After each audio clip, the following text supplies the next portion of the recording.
မြန်မာနိုင်ငံမှာနာမည်ကြီးစူပါစတားဆိုတော်တွေများစွာထဲကမှဒီနေ့တော့ကျွန်တော်တင်ဆက်ပေးခြင်းတဲ့အဆိုတော်2ဦးရဲ့သချင်းတွေကယနေ့ချိန်ထိလူငယ်ပြည်သက်တွေရဲ့ပါဇက်ပြားမှာရေပန်းစားနေသေးပါပထမဆုံးတစ်ယောက်အနေနဲ့ကတော့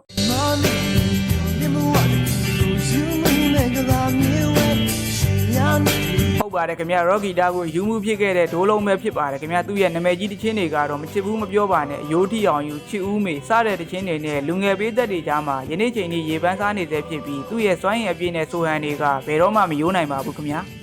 ဒိုးလုံးရဲ့ပြည်သက်တွေဖြစ်တဲ့လူကြီးမင်းတို့ကရောဘယ်တချင်းတွေကိုအကြိုက်ဆုံးလဲဆိုတာကောမန့်မှာရေးသွားခဲ့ပါဦးနော်နောက်ထပ်တစ်ယောက်အနေနဲ့ကတော့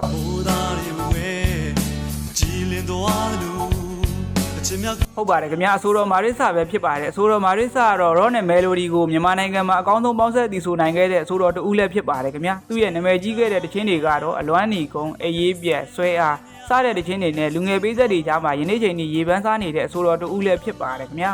အဆိုတော်မာရစ်စာရဲ့ပေးသက်တွေကရောသူ့ရဲ့ဘယ်တခြင်းတွေကိုအကြိုက်ဆုံးလဲဆိုတာကွန်မန့်မှာရေးသွားခဲ့ပါဦးနော်ကျွန်တော်အခုတင်ဆက်ပေးခဲ့တဲ့အဆိုတော်2ဦးကတော့သူတို့ရဲ့တခြင်းတွေကိုကျွန်တော်တို့ရဲ့ရင်ပတ်ထဲမှာထားရှိခဲ့ပြီးတော့သူတို့ကတော့လူလောကထဲကနေထွက်ခွာသွားခဲ့ကြပါပြီကျွန်တော်ရဲ့ဒီနေ့တင်ဆက်မှုလေးကိုကြိုက်နေတတ်တယ်ဆိုရင် like and follow လေးလုပ်ပေးသွားပါအောင်လို့တောင်းဆိုလိုက်ပါတယ်ခင်ဗျာအဆုံးထိကြည့်ရှုပြီးသွားတဲ့တယောက်စီတိုင်းကိုကျေးဇူးအထူးတင်ရှိပါတယ်ပြောကြရင်ကျွန်တော်တို့နောက်ထပ်ဗီဒီယိုတွေမှာပြန်လည်ဆုံတွေ့ကြရအောင်နော်အားလုံးကျမ်းမာချမ်းသာကြပါစေလို့ဆုတောင်းပေးလိုက်ပါတယ်ခင်ဗျာ